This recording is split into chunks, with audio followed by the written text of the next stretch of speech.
Thanks to ButcherBox for supporting The Larry Miller Show. For free bacon and $20 off on your first box, go to butcherbox.com/Larry and enter Larry at checkout. And now, live from Level 5 Productions on the island of Milleronia, it's The Larry Miller Show.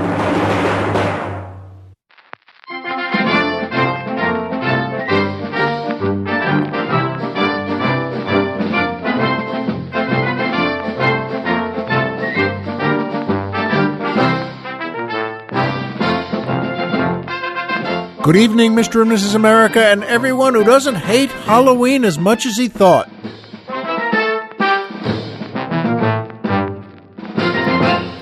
Hi, folks, and welcome back to the Larry Miller Show. I'm Larry Miller, but in a way, aren't we all? And yes, it's Halloween on Milleronia as much as it is here on the mainland. The Colonel and I are on the mainland, and but we have a great Halloween on Milleronia, though. Not surprisingly, there are strict rules, but I'll tell you about that a little later. But you know what? There's much to say about this holiday. And I'll also tell you that, too. And right now, it's good to be home on the mainland here. And that music, as always, makes me so happy. And the Colonel, too.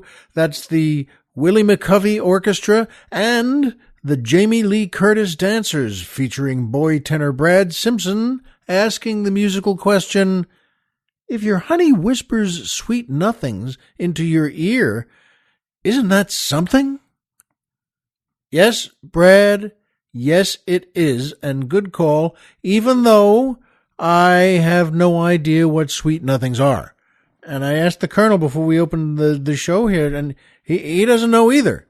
And, you know, that we said, well, what is it? Is it this? Is it that?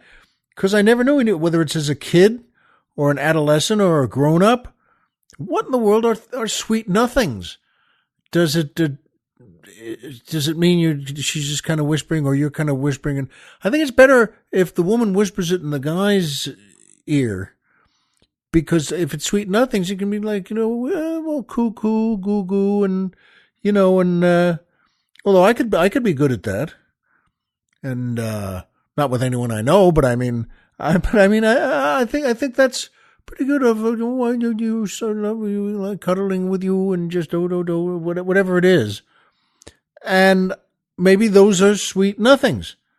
Maybe what else could it be? It's not just like oh boys, we'll see tomorrow. We'll go shopping together. What is I don't even know what that means, but. So, yes, Brad, you're right. I don't know what they are, but those nothings are really something. And I wanted to mention Willie McCovey as our orchestra leader, a great man and a great baseball player. He played 19 years for the San Francisco Giants. Well, the Giants, and just as they moved out from New York, and one of the greatest ball players, and everyone adored this guy. And they loved him. He was such a good man, a family man, and took everyone to church. And he was just a first-rate guy. And you know what? And there's so much to him about baseball, and he just passed away today. He was 80 years old. And by the way, he's in the Hall of Fame. And he was, good Lord, the credits this guy has at National League Player of the Year, and just oh boy, and so many things that all baseball players want to do that he did and he got. And by the way, he was so powerful. He was 6'4" and had the biggest arms in the world. And Willie Mays used to say, "I've never seen anyone hit the ball farther than Willie McCovey." And, well, that really means something, too. And Willie McCovey hit the ball so hard, it was lefty, he was a southpaw, and hit it to right field so hard, there came something that had never been seen in baseball before. It was called the McCovey shift, which was everyone, the whole team defensively moved to right field. they had the right fielder and the center fielder were both in right field, and the left fielder was just past center field towards right field. And all the infielders moved around too. The first baseman, second baseman, and shortstop were essentially all in right field. They were just to the side of second base. And the third baseman was at second base. So you're talking now about a baseball team. There was nothing, meaning zero, in left field. Because when Willie came up, they wanted at least a chance at stopping the ball. And I thought that was great even as a kid. Oh, look, the McCovey shift. But this fellow was really something. And God bless him, he's probably a star player where he is now. And he deserves to be. And, oh, good Lord, the Jamie Lee Curtis dancers. Oh, you'll know more about that a little later. But what a great talent, what a great actress. And we know each other, we're friends. And her husband is Christopher Guest, who, well, you can't need to know that much about him. Good Lord. Great writer, great writer-director, great actor, great comedian, great drama actor. And I've worked for him 5 times, I guess. And got to know Jamie, and I'll tell you about her later. So, at any rate, that's a pretty good list of people to start the show. And by ButcherBox. That's right, I mentioned them to start the show, and this is really pretty neat. Thank you for supporting our podcast. This is a product perfectly tailored for the Larry Miller Drinking Society, and let me tell you how ButcherBox works. It's fantastic. You choose from curated boxes including a mix of very high-quality beef, chicken, and pork, or customize your own box. The meat is frozen at the peak of freshness in individual vacuum-packed biodegradable packaging, and each box is shipped right to you with a carefully calculated amount of dry ice to ensure it remains frozen after it reaches your doorstep. Now get this. These guys, ButcherBox delivers grass-fed and grass-finished beef, free-range organic chicken, and heritage breed pork, so you can cook with peace of mind knowing you're eating healthy, high-quality meat. It's so convenient. Think of ButcherBox as your neighborhood butcher. You get quality beef, chicken, and pork delivered right to your door, and you're talking to someone right now who just had his first ButcherBox hamburger for dinner before Colonel Jeff got here. Well, I guess you're not talking to me, technically. You're listening to a guy right now, and I'm telling you folks, I wanted to do that anyway, and they sent us a big box of things, of all of their meats, and all the stuff they do, and we were thrilled to get it.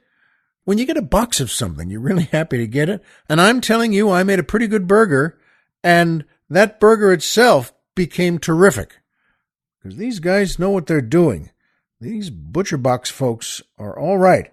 So, you know what? You choose your delivery frequency, and each box contains recipe cards with tips to cook quality meals. So, you know what? ButcherBox sent me a box, as I just said, to try out, and I loved it. And it's not the last time. The quality and the convenience really can't be beaten. Now, I'm going to just tell you again, for free bacon and $20 off your first box, go to butcherbox.com/Larry and enter Larry at checkout. And you know what? That's worth repeating, I think. For free bacon and $20 off your first box, go to butcherbox.com/Larry and enter Larry at checkout. Thanks, guys. We're glad you're on board. And that brings me to my favorite part of the show, the joke of the week. Okay, here's one that the Colonel and I both liked a lot. And I hope you do too.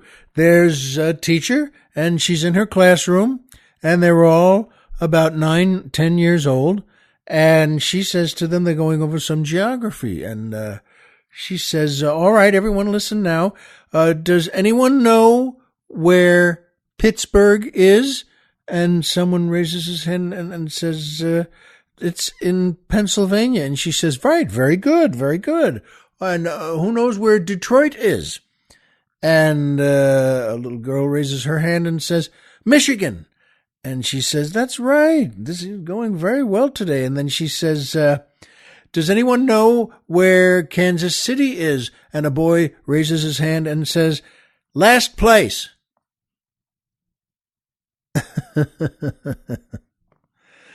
Well, I hope you like that we did over here.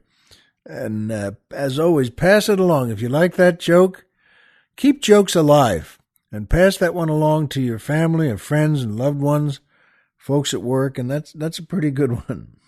I think so, and the Colonel thinks so. And that brings me to my second favorite part of the show, the Poetry Corner.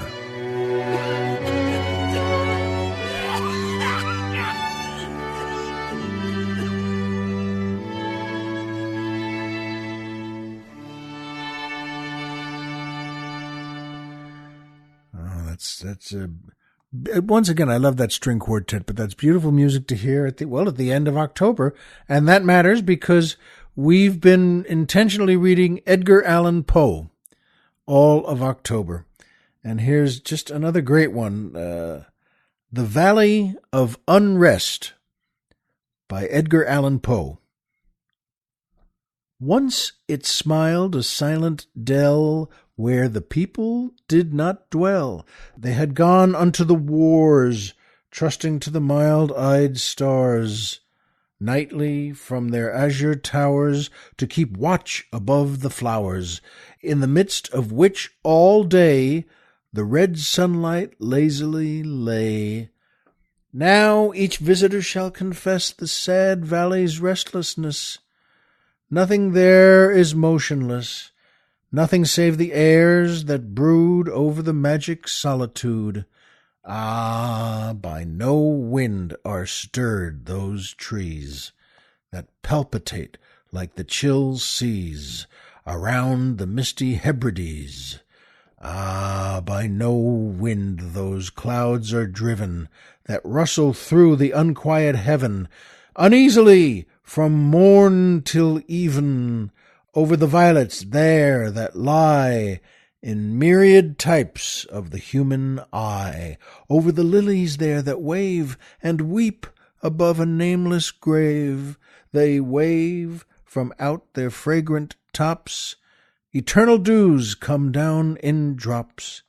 They weep from off their delicate stems, perennial tears descend in gems. Isn't that nice? Beautiful. That again, this fella, Edgar Allan Poe, God bless him, he was great at everything he did, and he sure had to use words in a poem. And that brings me to my third favorite part of the show, the Magic Movie Moment.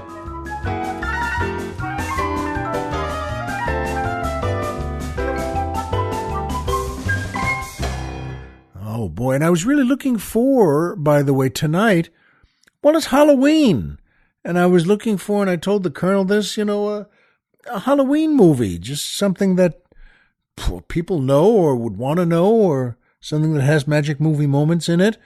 And that was very difficult for me because I haven't seen any of them. They scare me. And I don't like to be scared. I don't like those Halloween things where suddenly the knife appears, and the music stings, and you just go, I don't like feeling that way. It's not about the characters anymore or the story they're telling. So it couldn't be a Halloween movie because I haven't seen any of them. But this is a movie that, has tension in it and is just so wonderfully made, wonderfully written, wonderfully acted, wonderfully directed. The Silence of the Lambs, from 1991, directed by Jonathan Demme, starring, well, what a cast this was. Jodie Foster, Anthony Hopkins, Scott Glenn, Ted Levine, so many others. And, it's a terrific movie, and it has so much heart in it, and you begin to realize as the movie goes on and on, it's not just about solving this crime. It's about more. It's about who these people are. Who is Hannibal Lecter? And what does he think of Clarice, and what does she think of him? And that's Jodie Foster, of course. And you begin to realize that there's a certain bond they have. There's a certain relation they have. And Anthony Hopkins, good Lord, what a great... They're all so great.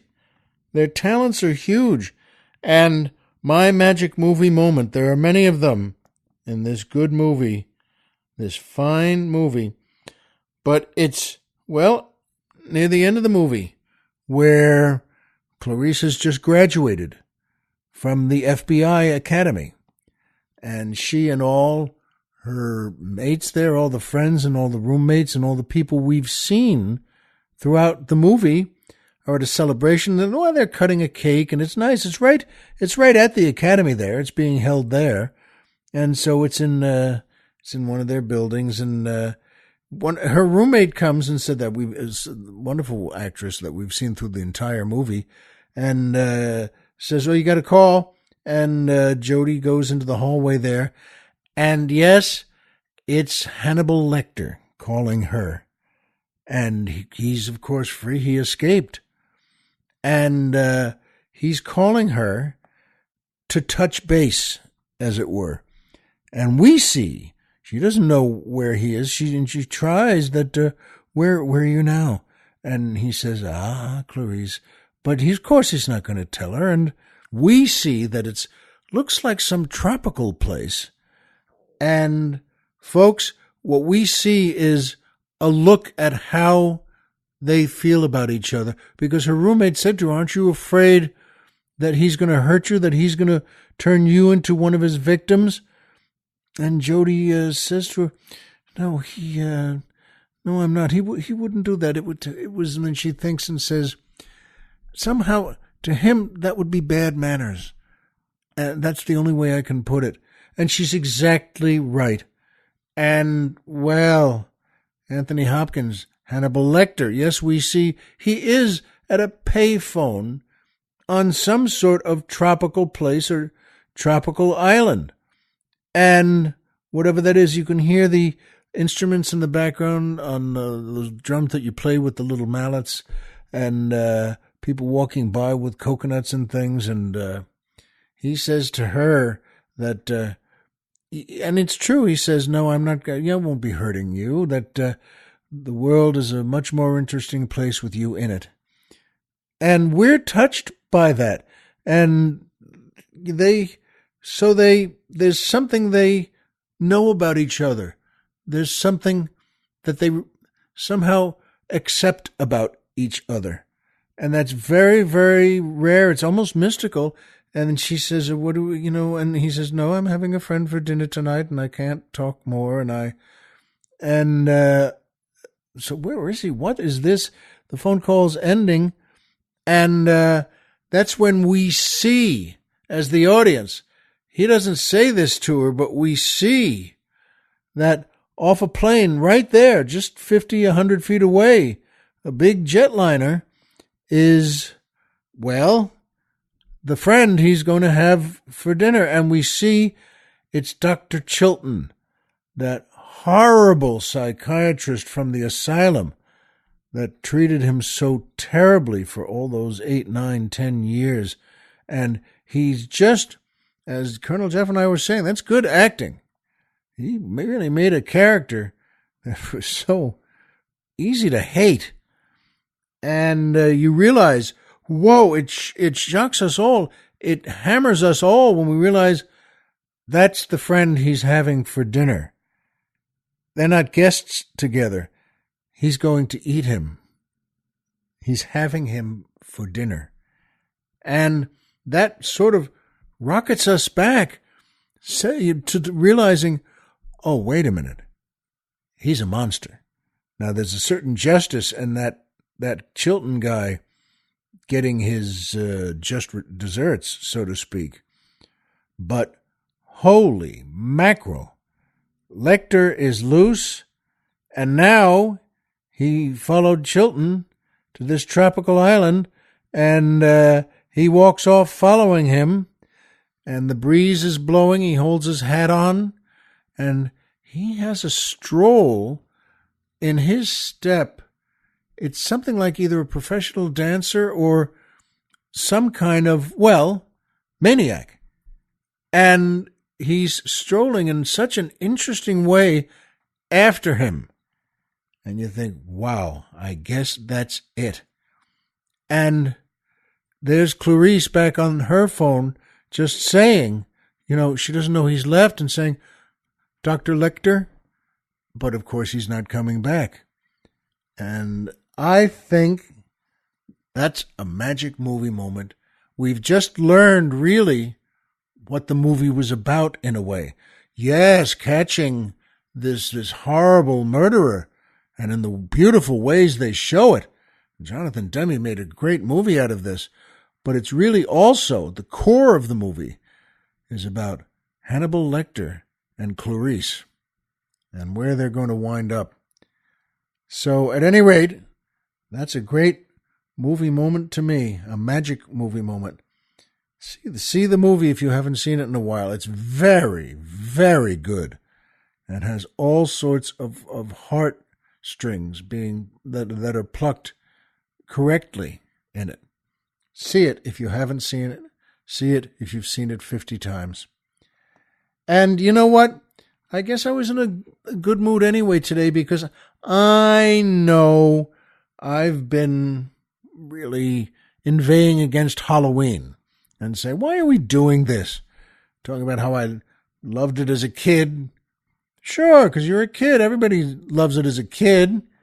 And that, we always dressed as heroes. And this was in a cold climate, by the way. This is on Long Island outside of New York. So, on October 31st, it was really winter already. So you weren't going to be wearing some sort of flimsy. Plus, nobody had costumes from stores. That was, I'm sure they had them, not the way they do today, but no kid, boy or girl, wore something from a store. You made them, and your mom could make them, but that wasn't part of the game. And I know for me, every year, I mentioned this to you a couple of weeks ago, I think, that they were always heroes, see, and that's another difference to me about today, that they're not heroes, it's the devil. And we were always Superman or Batman or Flash or Green Lantern. And sure, we didn't have any costumes from stores, but you could, I told you, I think a couple of weeks ago, that my mom took me once I wanted to be Batman. And this is something we thought about. You think about for a month or two. And she got me a pair of bathing trunks from Lang's department store where I grew up. And those were dark blue. They was the Batman swimming trunks. So I didn't have any gray tights or uniform or with a bat on it or utility belt. And I didn't have a cape. Every kid that I knew, all the kids on my block, had towels from their bathrooms at home as capes. Those were our capes. And nobody had colored towels in those days either. So you couldn't have a Batman towel that was dark blue, or a Superman towel that was red. But it didn't matter to us because we would take white towels. Everyone had white towels. And you put it around your neck and tuck it in your shirt. And they really weren't that visible anyway because it was winter, so you had to wear your winter coat as you walked around. But we didn't care. And sure, we loved that. So you know what? I thought, what's Halloween today? And this is that. And you know what? I was at Ralph's today, and they have some, it was so nice. The cashiers and everyone at Ralph's, all the employees wore something for Halloween. And it struck me, well, that was so sweet, really. And maybe it was just a hat. And a couple of them had full outfits of I don't know what, but they put the time in to put on things together. And they also didn't go buy something. And the cashier at my counter there, as I was checking out, said, and I like her a lot. She's very nice. We always say hello to each other. And yes, she's a very pretty young woman. And she was wearing a Ghostbusters shirt. That is one of their shirts from their business in Ghostbusters. And it said the name had Ghostbusters stuff all over it. And the name, there was a nameplate on it that said Venkman. So she was being Dr. Venkman there. And she has such a nice smile, and she was wearing that. And I said, good for you. Look at you. You really did it up there just by, putting that on. And she did a lot for that shirt, and that shirt did a lot for her. And it was very nice, and it struck me as so sweet. And she said, she smiled and said, well, what are you going as? And I said, well, this is it. I've got my costume on. I'm going as a 10th grader. And I had a t-shirt and some shorts and sneakers. And she laughed and said, you know what? You did a good job. And so we had a smile together, a laugh together. That's what it's all about, really. Not just in life in general, of course in life in general. But that store, good Lord, 3 days ago, I was there, and there was a madman wandering around the store, and he was cursing and screaming. He was about 40 or 50, I guess, and unshaven and kind of dirty, well, you might say a bum. And he was screaming, all words that you knew. And these days, in stores and businesses, they don't just go, well, they call the cops, but the cops are busy maybe, or they don't get there right away. And so they'll have 8 or 10 store employees kind of circle the guy in between the aisles there where he is. And wow, there were 20 or 30 people. And I was one of them there, and there are people with the kids there, and just sort of watching as they walked by, and stopped, because you're going to stop and look at this guy. And there was one good moment. Someone in the crowd, and I'm standing right there too. Someone said, "What's wrong with him?" And I said, "Well, the Dodgers lost." And everyone laughed. 30, 40 people just laughed, and that's a good moment too. And they said, "That was it?" I said, "Sure, he's upset, and he didn't like the coverage or didn't like the announcers, but so that's..." And that also is a nice moment for Halloween. And it struck me, folks, whether it's the cashiers there that every day, and 3 10-year-old girls on TV I saw today in their costumes, and they're laughing and giggling, and they're happy that they're all dressed up as God knows what. But even I saw a doctor today, and even he had a hat on for Halloween. I mean, and he came into the examination room with the hat, and it's a wild hat. I mean, things going down the face and the back of the head, and it's orange and goes up in a cone and has dots on it or something. I didn't know what it was, but he said, "Well, what do you think?" And I said, "I think that if you want me to hear anything you say, you need to take that off." And he laughed, and so he did. But the point is, folks, it finally dawned on me, you know what? Why the heck not? Sure, we didn't do this, or I want that, or you think this should be better than that. And sure, we were all heroes with towels for capes when I was a kid, and no one was dressed as the devil. But why the heck not? It just dawned on me, oh, come on, stop being so crabby about it already. And Sure, we have great Halloween on Milleronia. The costumes are all heroes, and everyone wants to dress like me. But that's Milleronia.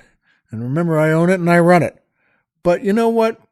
Really, seriously, when it comes to Halloween, well, it's nice to have good memories, but as long as the kids can giggle the way I saw them do, and as long as the cashiers can be as happy as I saw them be, and as Colonel Jeff says, you know what?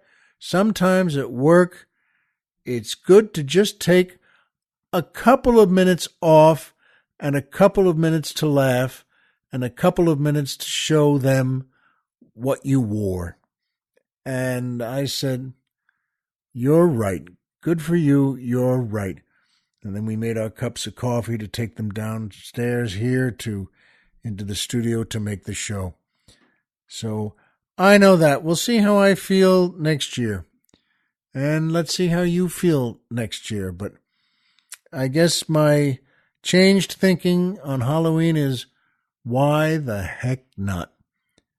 I know that now. And you know the things I know. We both know the same things. Homer is Homer, and Pluto is a planet. So remember, folks, as always, if you walked out of bed today and had a job to go to and a home to come back to and someone there who cares about you, folks, the game's over and you've won. Remember that. And as far as Halloween goes, why the heck not? Thanks, ButcherBox.